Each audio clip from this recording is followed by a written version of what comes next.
सुपौल जिले के पिपरा प्रखंड के भागीरथ उच्च माध्यमिक विद्यालय निर्मली के खेल मैदान में गुरुवार को एनडीए विधानसभा कार्यकर्ता सम्मेलन का आयोजन किया गया। कार्यक्रम की अध्यक्षता जदयू जिलाध्यक्ष राजेंद्र प्रसाद यादव, मंच संचालन भाजपा जिलाध्यक्ष नरेंद्र ऋषि देव ने किया। कार्यकर्ता सम्मेलन में केंद्रीय मंत्री रामनाथ ठाकुर, बिहार सरकार के पीएचईडी मंत्री नीरज कुमार बबलू सहित एनडीए घटक दलों के प्रदेश स्तरीय नेता एवं कार्यकर्ता शामिल हुए। यह सम्मेलन आगामी विधानसभा चुनाव को लेकर संगठन की तैयारी, कार्यकर्ताओं के मनोबल को बढ़ाने और पार्टी के एजेंडे को गांव-गांव तक पहुंचाने की रणनीति तय करने के उद्देश्य से की गई। कार्यक्रम में मौजूद मंत्री और विशिष्ट नेताओं को फूल माला, पाग, शॉल और बुके देकर सम्मानित किया। कार्यक्रम को संबोधित करते हुए केंद्रीय मंत्री रामनाथ ठाकुर ने कहा, कुछ लोग कह रहे हैं कि बिहार में वोट की चोरी हो रही है। मुख्यमंत्री नीतीश कुमार चोरी के वोट से मुख्यमंत्री है, यह बात कहकर बिहार के जनताओं का अपमान कर रहे हैं। इस अपमान का बदला आगामी विधानसभा चुनाव में बिहार की जनता लेगी। बिहार विधानसभा चुनाव 2025 में 225 सीट जीतकर एक बार फिर से एनडीए सरकार की सरकार बनेगी। वहीं सम्मेलन को संबोधित करते हुए बीजेपी के कद्दावर नेता, बिहार सरकार के मंत्री नीरज कुमार बबलू ने राहुल तेजस्वी को आड़े हाथों लिया और कहा, जिसका माए बाप प्रधानमंत्री मुख्यमंत्री थे, वो लोग बीए पास तो दूर 9वीं पास नहीं किए, वो लोग बिहार में विकास की बात करते हैं। देश के यशस्वी प्रधानमंत्री नरेंद्र मोदी के नेतृत्व में देश का सबसे लंबा पुल बिहार के सुपौल में बन रहा है। उद्योग और कारखाने का प्रधानमंत्री और मुख्यमंत्री ने जाल बिछाने का संकल्प लिया है। 2 दशक पूर्व बिहार बदहाली से जूझ रहा था। अपहरण की घटना जोरों पर थी, लेकिन एनडीए की सरकार आने के बाद इसमें 100% कमी आई। महिला अपराध में काफी कमी हुई है। हमारे प्रधानमंत्री नरेंद्र मोदी और मुख्यमंत्री नीतीश कुमार जो बोलते हैं वो करते हैं। आज नए लोग घूम रहे हैं। आज क्या हो रहा है? आज बिहार में चुनाव है तो लोग आकर के अफवाह फैलाने में लगे हुए हैं। आज बिहार के सड़कों पर मोटरसाइकिल पर सवार होकर घूमते हैं। कौन घूमते हैं? युवराज। ये कोई दिल्ली के युवराज कहते हैं, कोई कहते हैं हम बिहार के युवराज हैं, कोई प्रधानमंत्री का बेटा है, कोई मुख्यमंत्री का बेटा है। लेकिन दुर्भाग्य क्या है पता है आपको? प्रधानमंत्री का बेटा, प्रधानमंत्री का पोता, प्रधानमंत्री का नाती, जिसका 3 प्रधानमंत्री हो, वो बीए पास नहीं किया। ऐसा मूर्ख सब है कि बीए पास करने का मौका नहीं मिला। जिसका बाप मुख्यमंत्री, जिसका माय मुख्यमंत्री, वो नम्मा फेल हो जाता है। वो शिक्षा की बात करता है, वो आपका विकास की बात करता है। ये आपको तय करना है कौन बिहार का विकास करेगा, कौन बिहार में रोजगार देगा, कौन बिहार में शिक्षा को आगे बढ़ाने का काम करेगा, ये आपको तय करना है। आज फटफटिया पर घूमते हैं, फटफटिया पर जो घूमते हैं, ये चमचमाती सड़क किसने दिया? वही नीतीश कुमार का सड़क है, जिस पर मोटरसाइकिल लहराते हैं। और आज शांति से मोटरसाइकिल लहराते तो कोई बात नहीं, गड्ढा नहीं है। गड्ढा होता तो दोनों भाई बहन गिरते उसी गड्ढा में। और दूसरी तरफ क्या होता पता है ना? अगर ये जंगल राज होता, अगर 2005 के पहले कोई लड़की मोटरसाइकिल पर घूमती तो उसका किडनैपिंग हो जाता और बरामद होता सीएम हाउस से। किसी लड़की का हिम्मत था कि साइकिल पर घूमता? लड़कियां जब साइकिल पर निकलती थी तो लोग कहता था दिल्ली से आया है कि पंजाब से आया है कि अमेरिका से आया। देखने वाला ऐसे देखता, अरे लड़की साइकिल चला रही है। आज माननीय मुख्यमंत्री का दिन है कि हर घर में बेटियां हमारी साइकिल पर चढ़ती है, स्कूल जाती है, अपने बाप माँ को बैठा करके बाजार जाती है, अस्पताल जाती है। ये नीतीश कुमार जी का दिन है। इसलिए हम आपको कहने आए हैं कि अपने नेता नीतीश कुमार जी के हाथ को मजबूत करने के लिए संगठित रहिए, मजबूत रहिए। तरह तरह का हथकंडा लेकर के लोग आपको बहकाने आएंगे, लोग भड़काने आएंगे, वोट चोरी हो गया। अरे भैया, जब तुम जीतते हो जिस राज्य में, कोई चर्चा नहीं, वहाँ ईवीएम का चर्चा नहीं, चुनाव आयोग का चर्चा नहीं। जब हारते हो, ईवीएम गड़बड़ हो जाता है, तुम्हारा वोट चोरी हो जाता है। मैं दावे के साथ कहने के लिए आया हूँ, एक भी विदेशी को हम लोग वोटर लिस्ट में नहीं रहने देंगे। एक भी घुसपैठिया को वोटर लिस्ट में नहीं रहने देंगे। एक भी बांग्लादेशी को वोटर लिस्ट में नहीं रहने देंगे। चाहे जो भी करना पड़े, हम उसे तरी पार करेंगे, हम उसका नाम काटेंगे। ये लोग फर्जी वोटर के संरक्षक हैं। क्या चाहते हैं कि फर्जी वोटर वाली हो? आप चाहते हैं फर्जी वोटर हमारे देश में रहे, फर्जी वोटर हमारे राज्य में रहे। ये छाती पीटते हैं किसके लिए? फर्जी वोटर के लिए, बांग्लादेशी के लिए, नेपाली के लिए, पाकिस्तानी के लिए, इसके लिए छाती पीटते हैं। क्या कि आपसे प्रेम नहीं है, इनको प्रेम बांग्लादेशी से है, इनको प्रेम पाकिस्तानी से है, इनको प्रेम नेपाली से है। क्या हाल है? थोड़े दिन पहले याद करिए जब जम्मू कश्मीर में हमारी बहनों का 24 बहनों का सिंदूर उजाड़ा गया।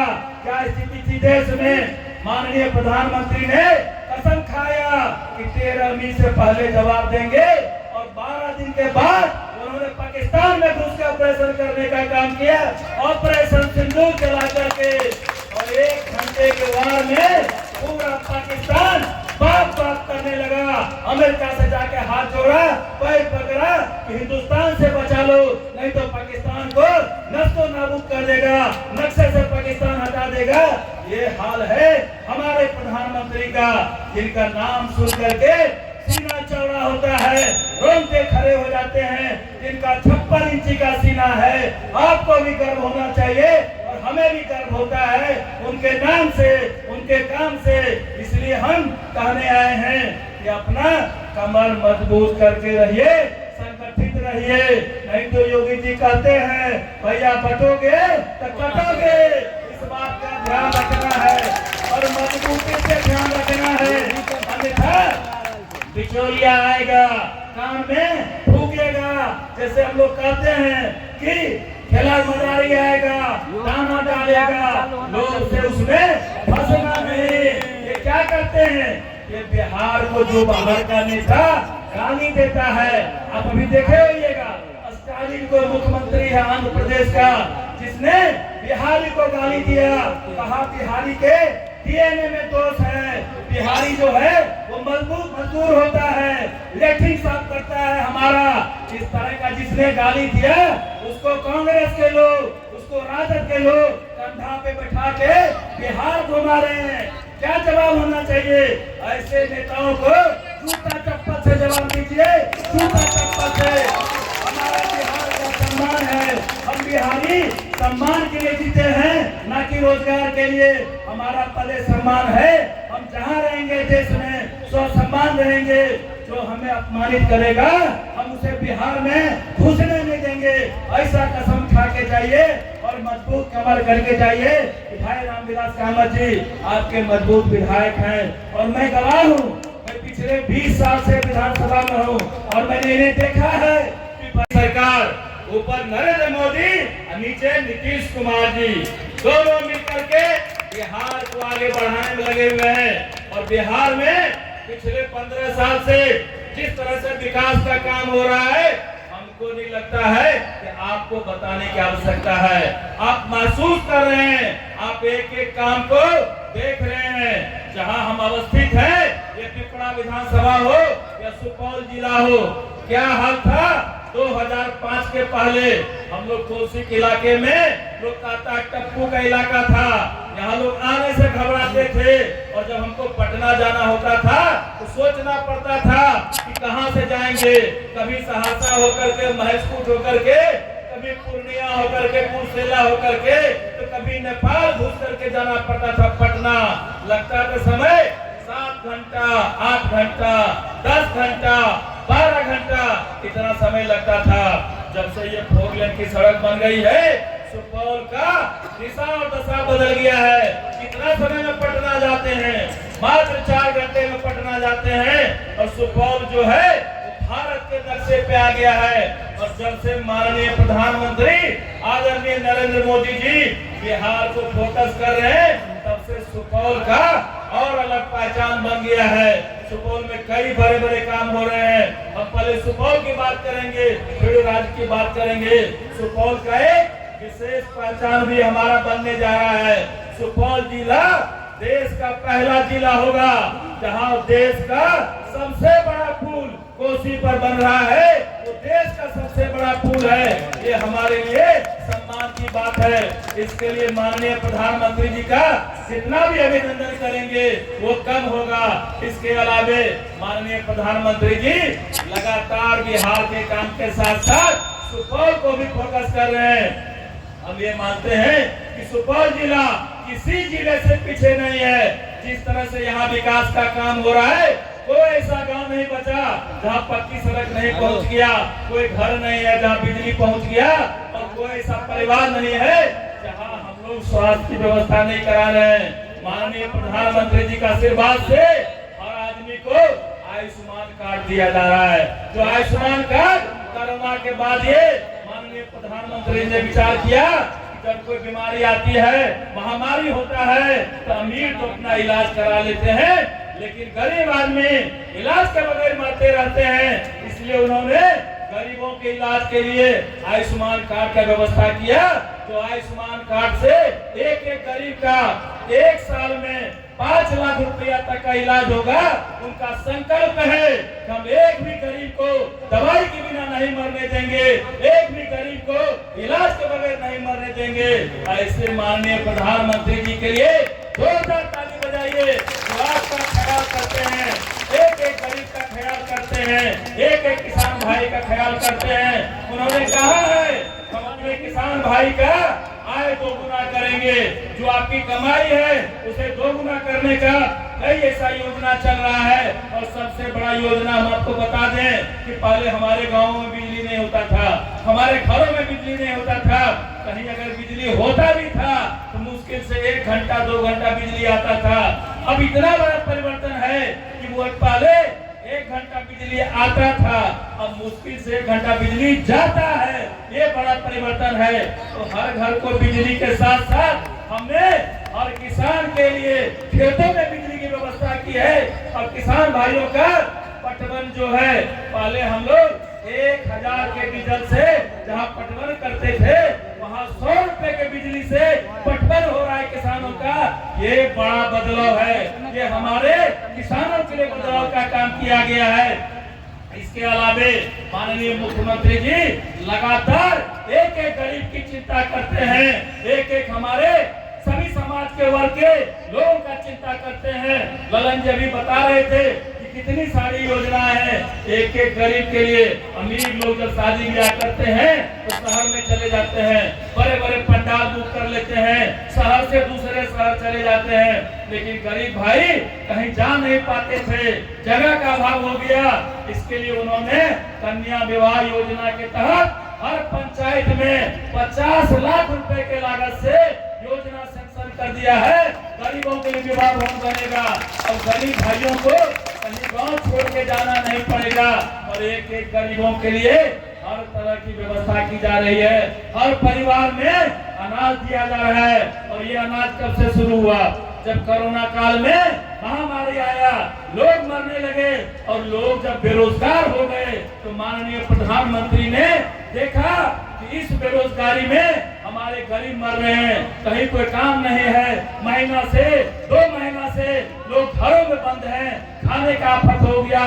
जो दिहाड़ी मजदूर थे, रोज कमाते थे, रोज खाते थे, उनके लिए अनाज की आवश्यकता पड़ने लगी।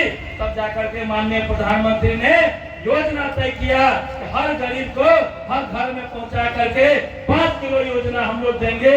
और वो योजना आज तक जारी है और आगे भी जारी रहेगा। हमारे देवता कर्पूरी ठाकुर जी के जननायक के उपाधि को छीनना चाहता है। मैं आप लोगों को सतर्क करना चाहता हूँ।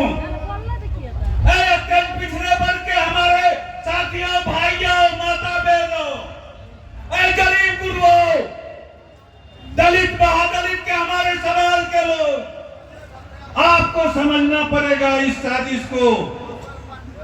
हम सम्मान के साथ जीना चाहते हैं, हमारे सम्मान को छीनने की प्रयास की जा रही है। आज एनडीए की सरकार जब आई है तो जननायक कर्पूरी ठाकुर को देश रत्न का उपाधि हमारे नरेंद्र मोदी जी दिए हैं।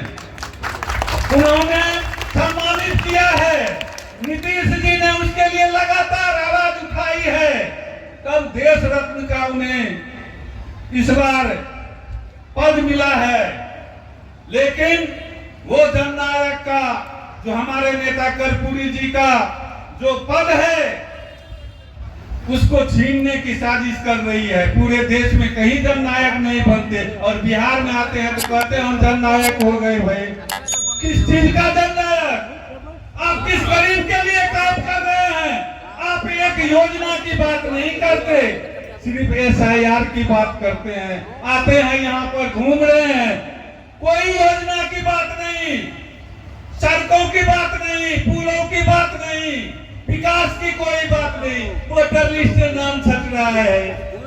किसका नाम छट रहा है भाई? आप बताओ तो। लेकिन साजिश करके बिहार को बदनाम करने का काम कर रहा है और हम लोगों का मान सम्मान पर ठेस पहुंचा रहा है। इसलिए मैं आए हुए तमाम लोगों से निवेदन करूंगा, आग्रह करूंगा कि ए भाइयों, आप सतर्क होकर के रहिए। हमारे नेता नीतीश कुमार जी हैं, हमारे नेता विजेंद्र प्रसाद यादव जी हैं, हमारे नेता नरेंद्र मोदी जी हैं, हमारे नेता